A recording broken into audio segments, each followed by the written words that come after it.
silakan. Cimreng. Ada tanda panah. Tidak ada tanda panah, digeser aja ini. Ini adalah data saya evaluasi. Itu sudah ditulis guru penggerak. Masih CGP ya, Bu, belum guru penggerak ya. Siapa kenal Bapak ini? Kenal. Ini adalah beliau adalah Bapak pendidikan kita, yaitu Bapak Teja Dewantara. Kita akan menjelaskan filosofis Teja Dewantara. Apa saja sih filosofis Teja Dewantara, pendidikan apa yang beliau harapkan? Lanjut. Ya. Oke, Teja Dewantara di sini menjelaskan bahwa tujuan pendidikan yaitu menuntut segala korban yang ada pada anak-anak agar mereka dapat mencapai keselamatan dan kebahagiaan yang setinggi-tingginya, baik sebagai manusia maupun sebagai anggota masyarakat. Di sini beliau tujuan utama intinya adalah merdeka dalam berekspresi. Di sini tuh kita tidak ada namanya kita nih pendidikan anak sudah gini. Beliau mengharapkan kita pendidik itu adalah tidak memaksa atau menghukum atau mengejak anak. Jadi anak itu diajak sama proses belajar itu kita merdeka. Di sini kita tidak mungkin kita langsung kita rubah dari anak itu sendiri, tumbuh kembang itu tidak. Tapi di sini yang kita rubah adalah perilaku anak itu sendiri, penanaman karakter anak itu. Sebenarnya pendidikan yang utama itu adalah keluarga. Itu karakter utama yang ditanamkan oleh keluarga sendiri anak itu tersebut. Kenapa? Karena anak saya lebih banyak dengan keluarga. Kalau di sekolah hanya sebentar. Kalau kita hanya melakukan penanaman, di sini kita melakukan pembiasaan untuk karakter anak. Lanjut Ibu Ani. Ya.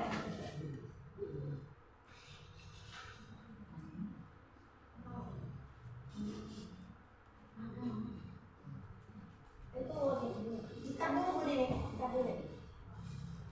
Itu ya. Nah, di sini menuntun laku dan pengelola anak. Teja itu mengibaratkan anak itu seperti padi atau butir jagung. Seperti apa? Gini loh Bu, kalau misalnya ini Bapak itu mengharapkan ini, anak itu bagaikan bulir-bulir jagung. Kita itu menyediakannya tanah yang subur. Kita menyiapkan airnya, kita menyiapkan pupuknya. Walaupun bibit itu jelek mau bagaimana, bentuknya bulir jagung itu ketika kita tanam di tempat yang subur, kita siram setiap hari, kita rawat, itu pasti dia akan menjadi suatu yang bibit yang lebih baik lagi. Tapi justru kalau sebaliknya, walaupun bulir itu bibitnya bagus, jagung itu, tetapi tempat dia lahannya itu adalah jelek, lahan yang gersang, tidak disiram atau tidak ditanam, itu bagaimana kita membayangkannya? Jadi Teja Dewantara itu menuntut anak itu ibaratnya seperti bulir jagung. Jadi sebenarnya kita sendiri, intinya dari hati nurani kita itu, beliau itu menuntut anak itu merdeka dalam belajar. Mereka di sini tidak ada paksaan atau menghukum atau mengejak anak itu langsung tidak. Lanjut Ibu Ani. Oke. Teja Dewantara menjelaskan bahwa dasar pendidikan anak itu berhubungan dengan kodrat alam dan kodrat zaman. Yang dimaksud dengan kodrat alam dan kodrat zaman, kodrat alam anak itu dari awal dia lahir dan batin anak itu sudah mempunyai talentanya sendiri. Kita tidak lihat aja. Kalau dari kodrat zaman itu ada perubahan zaman. Ketika ada zaman perubahan itu sudah menggunakan digital, IT tidak mungkin kita masih menggunakan zamannya lama tidak. Itu tergantung dari kita menyesuaikan. Kita hanya melihat memantau anak itu perkembangannya. Ketika itu kita dari segi permainan, kita tidak perlu meniru suatu permainan yang kita tiru tapi tidak baik untuk anak itu apa kita lakukan. Kalau Teja Dewantara lebih banyak bermain ke tradisional, seperti bermain cengkling. Beliau lebih tertarik dari sari suara, bernyanyi. Anak saat itu intinya menyenangkan. Kita bukan bermain dengan Charleston, tidak. Kita bermain sambil belajar atau belajar melalui bermain. Silakan kita lanjut ke budaya positif. Ini budaya yang paling penting ya Ibu ya. Lanjut Ibu, buangin. Oke. Budaya positif dan ekosistem yang positif. Di sini ia dapat membentuk kondisi tanah atau memelihara tanaman. Dia mengibaratkan seperti tadi. Tergantung kita memberi lahannya seperti apa. Kalau lahannya itu baik, tanah itu subur, insya Allah anak itu akan menjadi anak yang baik, karakter yang baik. Tapi ketika anak itu sudah bibitnya baik, tapi diletakkan di tempat lahan yang gersang, tidak ada disiram atau tidak ada apa yang terjadi dengan padi tersebut. Kita nggak bisa membayangkan seperti apa itu. perubahan paradigma. Sebenarnya kalau dilihat dari sini, ini sebuah tamparan bagi saya sendiri sebagai seorang guru, betapa banyak dosa yang saya lakukan untuk anak usia ini. Itu yang terjadi. Coba sekarang ibu genggam kedua tangan ibu, ibu bayangkan di tangan ibu itu sesuatu barang yang berharga yang sangat penting bagi ibu untuk hidup ibu itu sangat penting. Coba ibu menggenggam, sekarang bayangkan ibu genggam. Sekarang sesama teman ibu, coba ibu bujuk teman ibu itu. Apakah dia mau melepaskan hal yang terpenting dan berharga teramat untuk hidupnya? Silakan coba ibu bujuk. Bagaimana cara ibu membujuk teman ibu? Dulu apa sini? Lepas itu coba lah. Iya Bu. Terkadang sebenarnya ketika kita mengenal hal yang penting, kita tidak bisa mengontrol orang lain. Yang bisa mengontrol itu yang melepasnya itu kita sendiri. Ketika kita mau melepaskan, silakan. Terkadang ketika moga kita diiming-iming, yuk kamu dapat uang sekian 5 juta. Keluarkan apa yang ada di tanganmu. Tergantung dari penggiringan guru itu sendiri. Oke, lanjut Ibu Ani. Nah, ini Bu, ini yang poin sangat penting. Bisakah kita mengontrol seseorang? Kita lihat seluruh respon dan teori kontrol. Ini adalah respon Ibu, kelihatan bisa terbaca nggak Ibu ya? Oke, ini 10 respon di mana mereka mengubah orang berpandangan sama dengan kita. Kita memandang orang itu sama dengan kita, padahal tidak. Orang itu tidak sama dengan kita berbeda. Itu hasil tambah baik. Yang kedua, perilaku yang dilihat dengan suatu kelemahan atau tidak, kita dengan suatu tujuan. Di sini kita belajar tentang 10 respon dengan teori kontrol. Terus ada perubahan paradigma dari teori kontrol atau ilusi kontrol. Kita lanjut Ibu Ani. Lanjut. Oke. Sekarang kita kesini. Dari teori kontrol itu kita menuju ke disiplin positif. Apakah ibu-ibu sudah disiplin? Sadar diri sendiri. Kalau saya jujur saya belum disiplin sendiri. Apakah ibu sudah? Belum. Sebenarnya ibu disiplin positif ini, kalau ketika kita menjalankan menuntut anak untuk karakter itu didahulukan oleh pribadi kita sendiri, guru itu sendiri dulu. Kita mengenalkan diri, kita mengetahui responnya seperti apa, cara kontrol kita yang bagaimana. Ketika kita sudah menyelami, oh budaya positif itu seperti apa, disiplin itu seperti apa, kontrol kita sebagai guru seperti apa, insya Allah kita akan baru menuju budaya positif, disiplin. Bagaimana kita mau disiplin sendiri ketika kita sendiri saja belum memahami disiplin itu apa. Bayangkan loh, anak-anak usia ini yang kita hadapi. Ibu bisa membayangkan ketika anak datang terlambat, kita bilang, kok kamu terlambat ya sayang? Coba kalau guru yang terlambat. Oke, bagaimana? Apakah ada rasa ya ditegur, ada rasa gerem-gereman, atau ibunya bagaimana? Itu dari diri kita sendiri. Di sini adalah disiplin itu artinya adalah belajar. Namun dalam budaya kita, mana kita disiplin telah berubah menjadi sesuatu yang dilakukan seseorang pada orang lain untuk mendapatkan kepatuhan. Tapi di sini Bu, disiplin itu dengan ketidaknyamanan, bukan dengan apa yang kita hargai atau mencapai suatu tujuan mulia. Yo Bu, kalau disiplin itu kita itu keyakinan kita dulu Bu, bukan aturan. Kalau hanya sekedar aturan, monggo disiplin kita datang tepat waktu, hanya sekedar aturan, paling kalau kita terlambat dimarahin pas sekolah. Tapi kalau kita yakin, oh keyakinan saya ketika saya disiplin, yang saya hadapi ini anak-anak loh. Kalau saya sendiri disiplin, insya Allah anak saya didik saya pun akan disiplin. Lanjut Ibu Ani. Oke, teori motivasi dengan perilaku manusia. Ya, di sini kita lihat menghindari ketidakpahaman atau hukuman. Itu motivasi eksternal. Terus kedua, itu untuk mendapatkan suatu imbalan. Oke, siapakah kalau kita mengajar untuk mendapatkan suatu imbalan? Atau anak kita? Jika kita mengajar, kita mengatakan suatu anak itu imbalan. Lanjut, di sini adalah merdeka. Merdeka artinya tidak hanya terlepas dari perintah, tetapi juga catat bahwa pemerintah diri sendiri. Bukan dari kita mengikuti aturan, tapi keyakinan kita sendiri. Lanjut Ibu Ani. Budaya positif itu dimulai dari lingkungan yang positif, kesepakatan kelas. Ibu, jika kita yang guru penggerak sekarang tidak ada lagi, kita mulai berubah. Tata tertib, sebuah aturan kita ubah menjadi suatu keyakinan. kelas. Kenapa? Kalau yang sekedar aturan itu hanya kita aturan saja. Kita aturan, kenapa sih kamu memakai masker? Sehat. Berpastinya sehat, Bu. Tapi kalau kita keyakinan, oh kita pakai masker dari zamannya corona seperti ini, keyakinan kita apa? Kita terhindar dari virus. Kita sehat. Itu keyakinan kita. Bukan karena kita ketakutan akan sebuah aturan, tapi keyakinan kelas. Ibu, kalau kami di guru ini menjelaskan keyakinan kelas, kita dengan hukuman dan penghargaan. Hati-hati Bu dengan hukuman atau penghargaan. Jangan bangga dengan anak murid diberikan suatu penghargaan. Jadi gitu Bu, kalau anak diberi penghargaan itu menjadi suatu ketergantungan atau lagi hukuman, anak akan mengedor, dia merasa bersalah. Kita lanjut Bu Ani, kita lihat ke berikutnya. Nih, peraturan dan keyakinan. Ini enggak terlalu jelas nih ininya. Bisa dijelaskan Bu Ani? Itu ya, putar ini ya, proyektor ya. Bagian ini dulu fokus. Ya, geser. Iya. Ya, gitu Oke, peraturan dan keyakinan. Peraturan itu selalu kembalikan buku ke tempatnya. Keyakinannya adalah tanggung jawab. Dilarang mengganggu orang lain. Keyakinannya itu menghormati orang lain. Hadir di semua 15 menit sebelum pembelajaran dimulai. Itu artinya menghormati orang lain. Ibu bisa teriakan. Kita lanjut aja Bu Ani ke selanjutnya. Oke. Dihukum oleh penghargaan. Pengaruh jangka pendek dan jangka panjang. Penghargaan ke dalam hukum. Nih, satu lagi, penghargaan itu mengurangi apa Bu Ani ini ya? Bisa dijelaskan? Ketepatan. Penghargaan itu tidak aktif. Penghargaan itu merusak hubungan ya.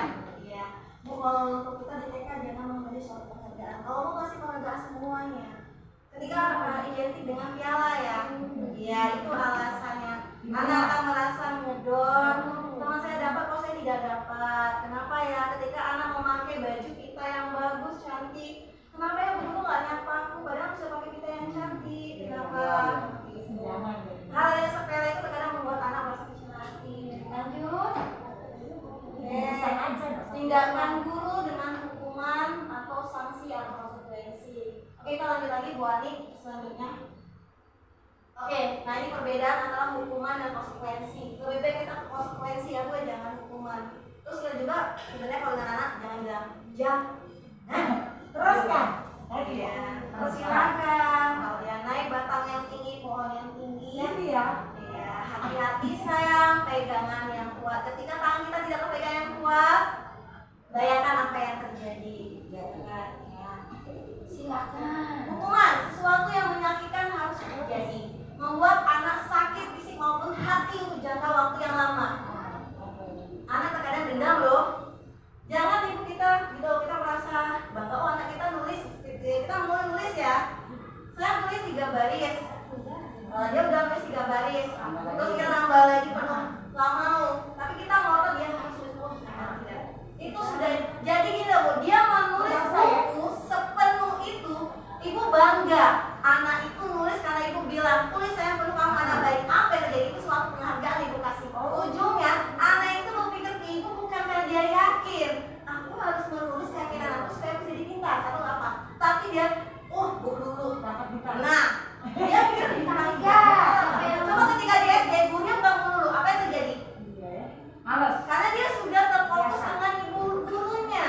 Kita mau bisa gini, dia udah nulis cuma 3, udah capek Bu, paksa sampai habis. Apa yang terjadi dengan anak ibu? Bangga anak nulis sampai habis, tetapi dia ngelutuk dalam hatinya sendiri. Jadi dibiarkan aja itu. Iya, kalau kita itu kita bertanya Bu. Kita tanya alasannya, kita langsung mengejar bukan alasannya, kita bertanya alasannya kenapa sayang kamu tidak mau menulis sampai penuh. Dengarkan dulu. Mungkin anak itu ada yang butuh. Dia ada butuh motivasinya itu suatu kita tuh ada 5 paradigma. Anak itu kesenangan, cinta kasih sayang, kebebasan. Anak itu mau yang mana dianya? Kita bayangin aja Bu, ketika anak lagi makan nih, makan bersama, tiba-tiba ada anak yang ngambil makanan temennya karena makanannya itu selalu berbeda. Dia senang lihat temannya itu susah ketika dia mengambil. Pikiran ibu apa? Apa yang ibu lakukan dengan itu? Temennya itu udah nangis loh. Misalnya nih, Faiz 1,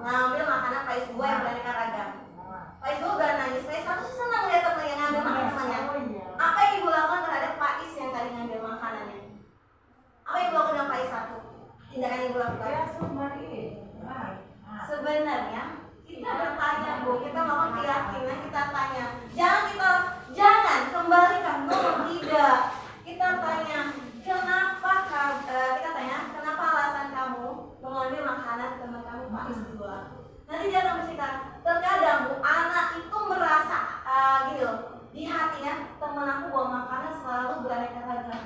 Itu saja, itu kepuasannya dari diri sendiri itu belum terpuaskan. Ketika ada anak yang nakal, bukan yang nakal itu, dia berjalan keliling ya, kita langsung duduk, duduk.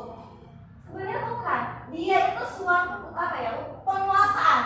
Nah, penguasaan dia itu menguasai, keinginan dia itu menguasai dalam diri dia itu, dia lancarkan sebenarnya. Itulah tugas tadi, menuntun paradigma kepuasan dia itu seharusnya selaras dengan dia ke hal yang positif, bukan dia model berjalan. Nah, itu tugas kita menuntunnya.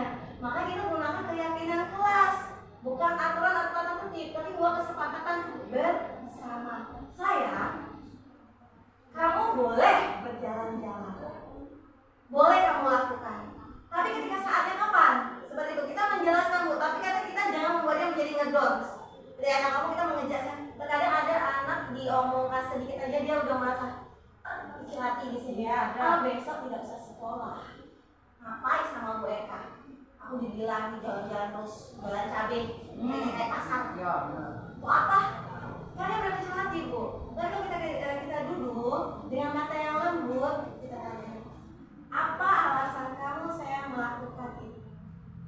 Kenapa? Bu, kita sekarang ini dituntut bukan seperti apa ya, menuntut anak itu merdeka. Kita tuh menuntunnya, perilakunya, kepuasan itu ada cinta kasih sayang, kebebasan, penguasaannya itu dia berkuasa. Terkadang itu tidak tersalurkan. Akhirnya dia seperti itu, cinta kasih sayang. Dia ganggu temannya. Kita tanya, anak itu mungkin tidak ada alasan. Ketika guru melakukan suatu kesalahan pasti ada alasan. Benar tidak Ibu? Tidak mungkin orang itu melakukan sesuatu tidak ada alasan Bu. Dia pasti ada. Ketika anak mengambil barang temannya pasti ada alasan kenapa dia mengambil. Ketika anak mencuri temannya pasti ada alasan. Jangan kita langsung mengejasnya. Sayang, kita mulai nada. Walaupun ada itu lembut tapi menusuk di hati anak. Jangan. Lanjut Ibu Ani. Oke, ini yang tadi saya sampaikan adalah kebutuhan dasar. Cinta, kasih sayang, penguasaan, kesenangan, dan kebebasan. Anak itu suka dengan kebebasan loh Bu.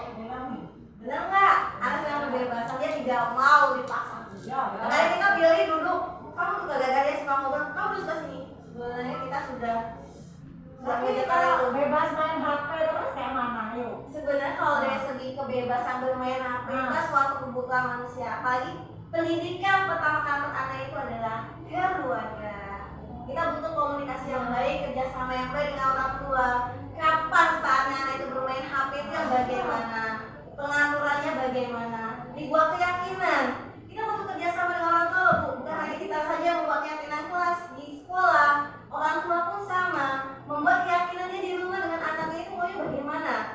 Anak itu dibuat kesepakatan belajar untuk bertanggung jawab. Oke, saya tahu boleh main HP, tapi konsekuensinya bagaimana? Dijelaskan berapa menit dia bermain. Seperti itu. Iya, intinya kita buat kepercayaan pada anak itu. Belajarlah anak itu bertanggung jawab dengan sesuatu yang dia lakukan. Anak itu belajar mandiri. Intinya dia bertanggung jawab, disiplin diri. Bagaimana kita mendisiplinkan kalau kita tidak bekerja sama dengan orang tua? Karena pendidikan pertama sekali ibu adalah guru bagi anak di rumah. Itu yang kedua. Lanjut, ini seperti ini. Ibu guru bilang, aku tidak boleh bersenandung sewaktu mengerjakan tugas. Katanya kelas harus tenang, tidak ada suara. Padahal kan aku suka senang bernyanyi. Pernah nggak ibu merasakan seperti ini? Iya. Anak bernyanyi kita, dia sebenarnya tidak. Itu kepuasan, kepuasannya. Ini kepuasan anak itu nanti. Disinilah kita menyalurkannya. Ketika dia puas sendiri, saya, kamu mau bernyanyi? Kita aja Bu, karena kita merdeka belajar Bu. Jangan kita langsung aja ya. Jangan kita kita aja ya. Iya, langsung diajar. Jadi terpuaskan. Jadi dia tersalurkan. Itulah hal yang positif yang tidak dapat.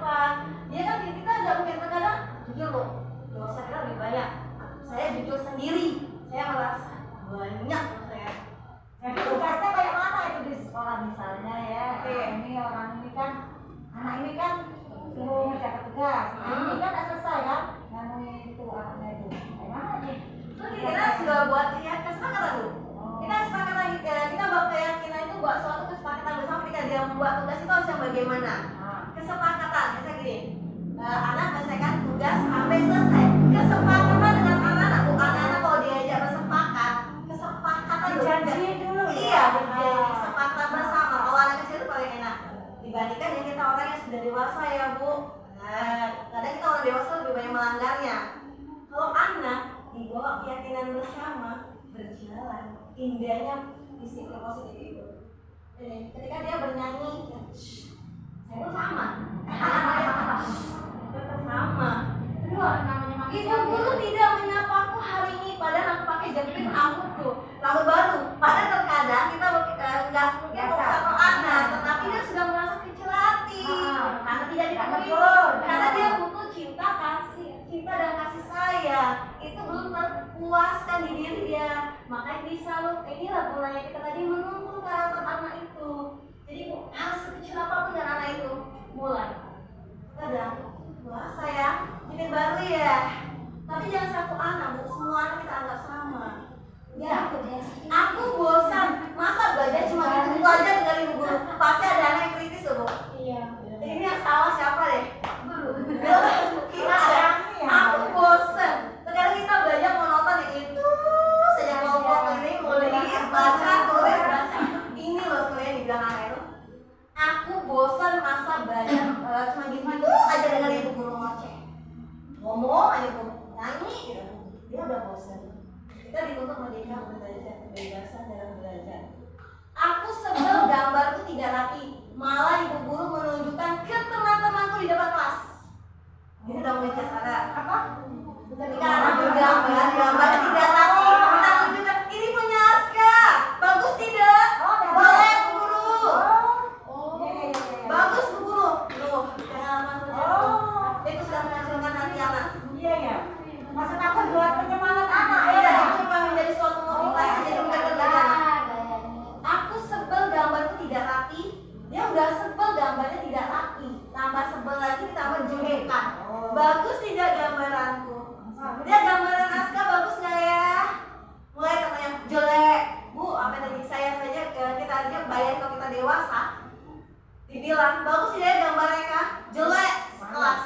Sudah ngedon Bu. Dia nangis. Ngedon.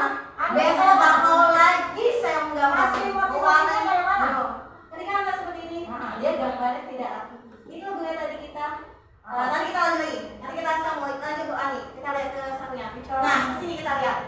Di sini kita menggunakan 5 posisi kontrol ketika kita menghadapi anak-anak. Bu Ani bisa dijelaskan lagi nggak Bu Ani? Tulisan ini. Oke, geser lagi Bu Ani. Iya. Iya. Lagi. Lihat di sini. Di sini ada identitas gagal, kontrol dari luar. Di sini ada identitas yang berhasil. Ibu mau pilih. Selama ini ibu di posisi yang mana? Ibu lihat. Posisi ibu di mana sebagai guru? Ibu di mana posisinya? Yang ini lah. Yang mana? Yang berhasil lah. Oke, saya tanya ibu.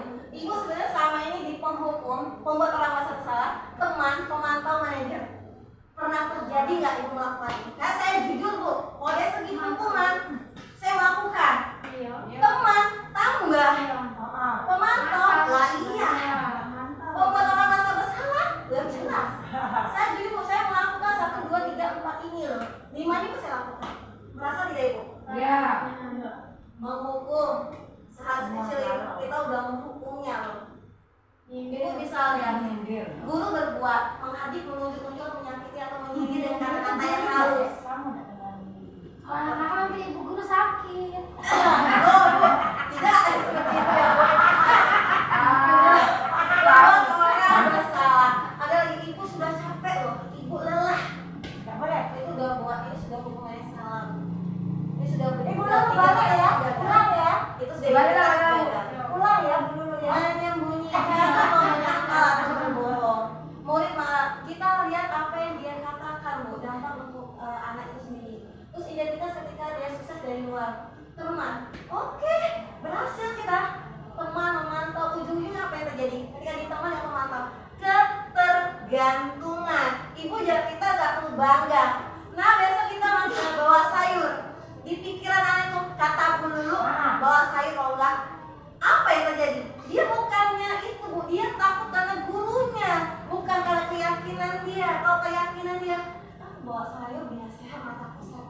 keyakinan dari hati anak itu sendiri, bukan karena dia tergantungan dari kata Bu Lulu besok bawa sayur. Nanti pas SD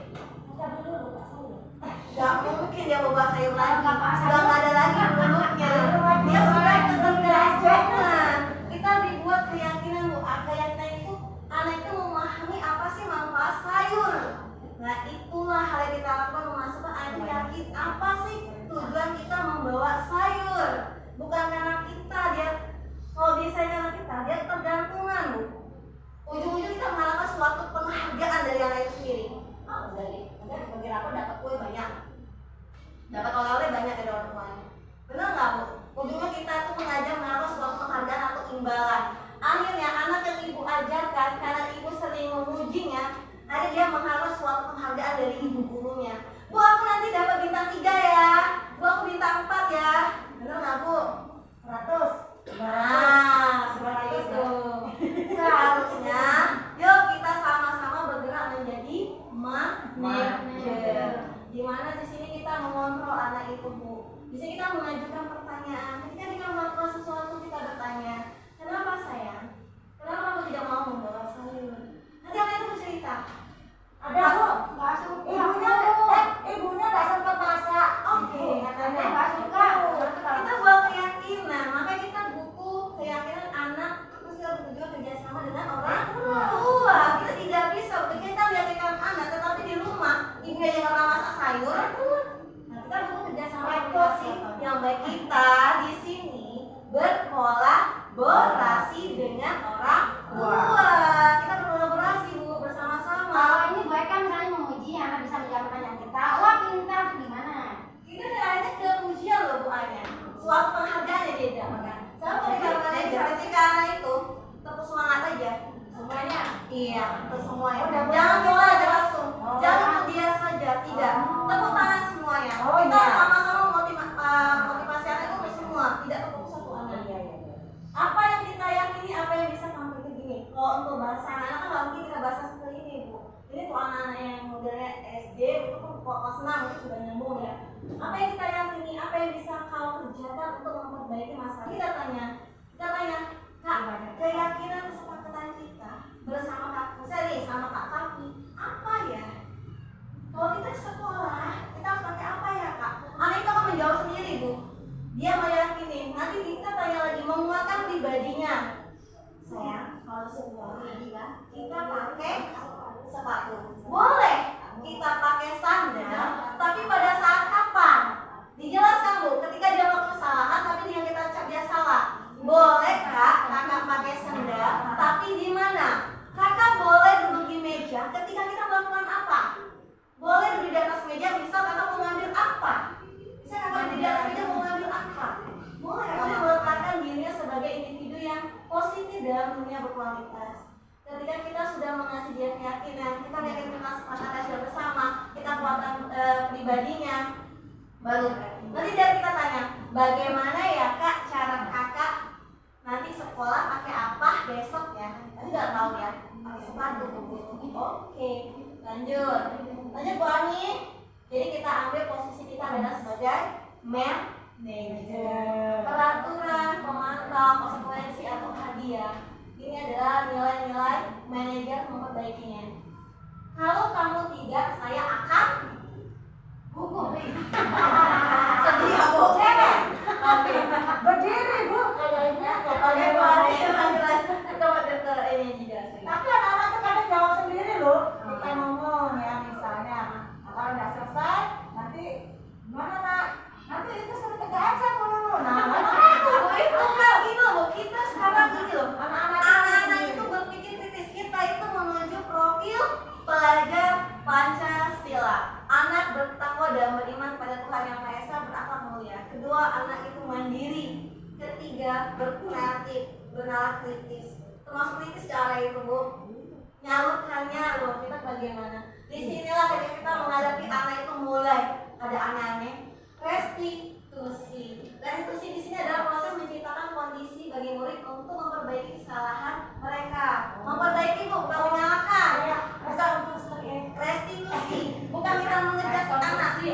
restitusi. Oke, ketika kita melihat anak nggak mau diajak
Iya. Kita bilang, sayang, kesepakatan kita buat apa ya? Ini. Terus kamu ingin menjadi orang yang seperti apa? Nanti kamu mau jadi apa? Seperti itu. Kamu tentunya punya alasan, kita tanya dong alasannya. Terus adakah cara yang lebih efektif? Gak mungkin kita bertanya seperti itu. Karena jadi kita tanya, adakah cara yang lebih efektif untuk mendapatkan apa yang kamu butuhkan? Kita tanya, sayang, untuk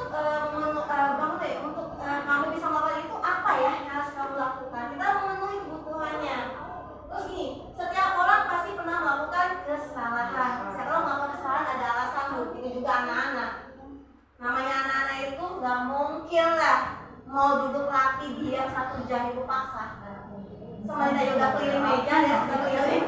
Kamu bukan satu-satunya yang pernah melakukan ini. Anak kalau udah dibilang seperti saya, tidak apa-apa melakukan ini, tapi kita ke arahkan yang lebih positif. Jangan kita bilang, saya salah ya kamu melakukan itu, masuk neraka.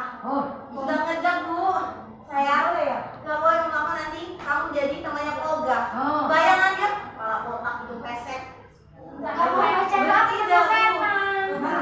Kita ini bu, kita tidak boleh langsung mengejar anak, tidak. Kita harus menggunakan kata-kata yang bijak. Itu anak-anak sekarang. Itu suatu tantangan kita terbesar sebagai seorang guru. Kalau saya sebuah tamparan bagi saya selama yang saya lakukan. 0. Saya lakukan semua itu. Lanjut. Bu Ani. Oke.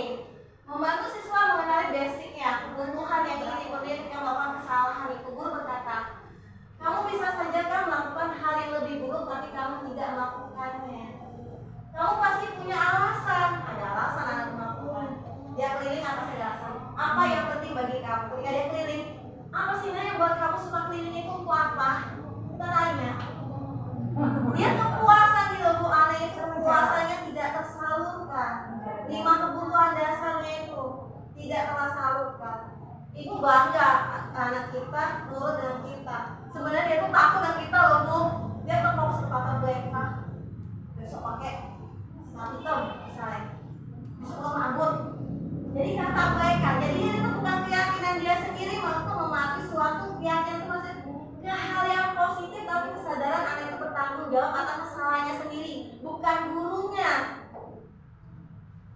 Oke, lanjut Ibu Ani. Oke, ini anak melihat kesalahan dihubungkan dengan norma sosialnya. Guru berkata, apa nilai kita percaya di kelas? Kita bisa menggunakan dalam bahasa kita harusnya gini ya Bu ya.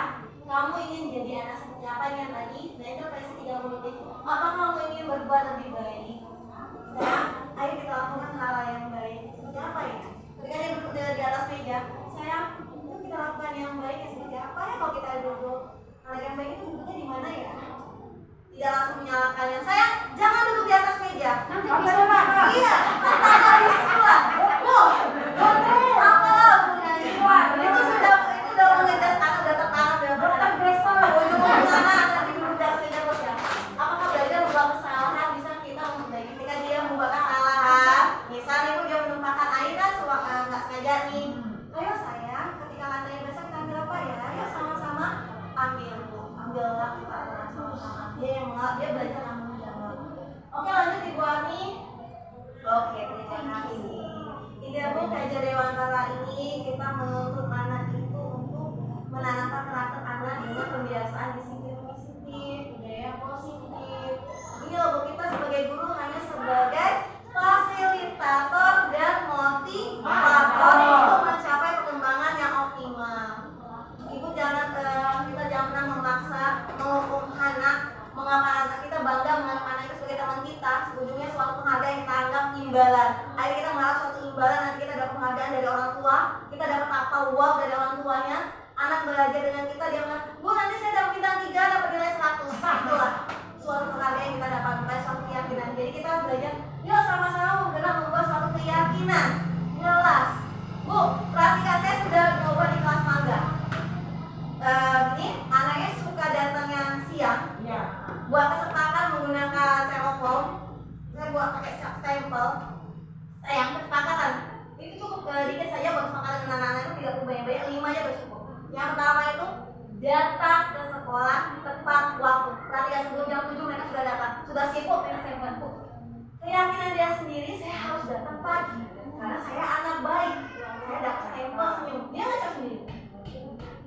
Tapi dia belajar jujur kok, tanggung jawab. Ketika dia datangnya ini suka tidak suka, dia harus mendapat yang cemberut. Itu bertanggung jawab. Ketika dia datang terlambat, bertanggung jawab konsekuensi, bukan hukuman atau sanksi. Konsekuensi yang dia dapat, dia mendapat cap. Sama seperti kita bayangkan ketika dia merobek buku temannya, konsekuensi dia harus menyalin buku temannya atau menulis nama temannya. Itu konsekuensi, yang kita hukuman. Bukan hukuman. Hukuman itu ketika ibu menyuruh anak, bisa gini, dia banting kursi, ibu suruh, saya kamu lari 10 kali keliling meja. Itu hukuman. Sedikit menyakitkan. Itu hukuman itu bukan fisik, tapi kata-kata bisa jadi. Iya. Justru kata-kata itu yang menyakitkan. Iya. Yuk kita sama-sama berubah menjadi guru yang lebih baik. Amin. Terima kasih guru-guru. Assalamualaikum warahmatullahi wabarakatuh. Waalaikumsalam.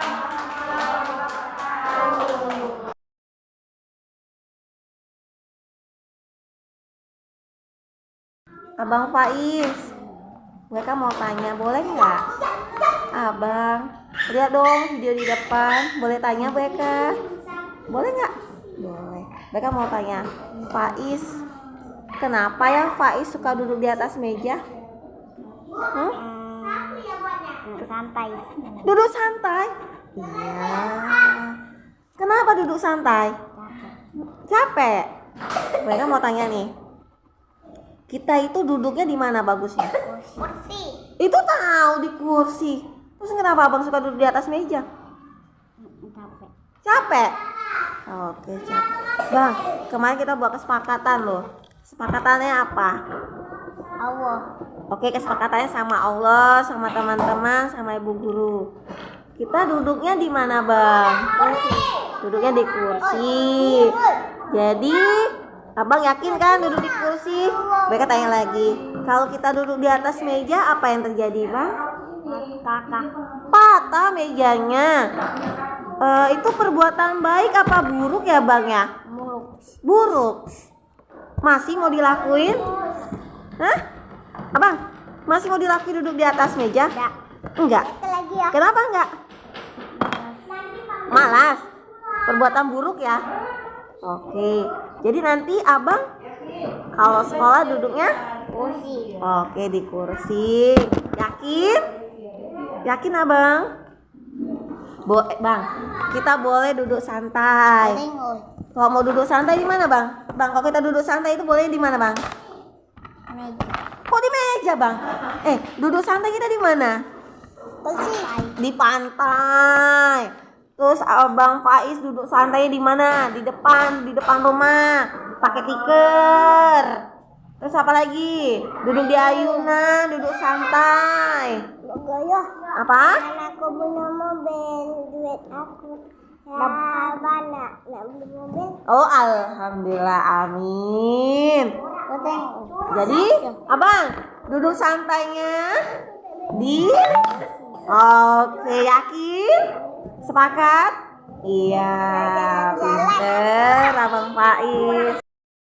Bang, tapi baik mau tanya, abang sekolah pakai sendal kenapa? Kan gosong. Pakai sandal kenapa, Bang? Sekolahnya? Hah? Nggak dicuci? Nah, mereka tanya lagi ya. Kalau kita kemarin keyakinan sekolah, ini kan buat kesepakatan nih. Kalau sekolah pakai apa? Pakai apa? Pakai sandal, pakai sepatu. Jadi sepatunya nggak dicuci. Terus pakai apa? Nggak pakai kaos kaki. Kemana kaos kakinya, Bang? Ada di rumah. Kenapa nggak dipakai? Bang, kaos kaki kalau lama-lama taruh dalam lemari hilang, digigit tikus kaos kakinya. Nggak dipakai-pakai. Ya, nggak digigit jarinya. Nah, jadi nanti kalau sekolah lagi, apa yang harus dilakukan Abang Kafi? Sekolah. Sekolahnya pakai apa jadinya? Kakinya? Pakai sandal lagi. Kalau kira-kira kok temennya semua pakai sepatu, abang pakai sandal, kayak mana perasaannya? Hah? Kafi sendiri yang pakai sandal, temannya pakai sepatu semua. Apa yang dirasai Kafi? Perasaannya kayak mana? Ayo. Apa yang terjadi? Temennya pakai sepatu semua, abang hanya pakai sandal. Jadi Kavi sukanya mau pakai apa? Kavi itu sukanya maunya apa? Kakinya pakai apa? Pakai apa? Ayo, abang jadi mau pakai apa? Pakai apa? Mau pakai apa? Jadi sandal, sepatu. Jadi mau pakai apa? Abang pakai sepatu. Berarti nanti abang Kavi pakai sepatu ya. Kalau kita pakai sepatu, berarti abang Kavi menjadi anak baik. Temennya siapa? Temennya Allah. Jadi anak baik. Terus disayang sama siapa? Allah. Iya. Terus abang Kavi dapat apa? Senyuman. Iya. Kenapa? Pakai sepatu. Sepakat? Yakin? Nanti kita pakai sepatu. Terus pakai apa lagi? Saya pakai sepatu. Pakai kaos kaki. Yakin? Janji? Yang itu sepakat dulu yuk, kita sama-sama. Abang Kavi, ayo pakai sepatu. Iya. Janji ya, sepakat.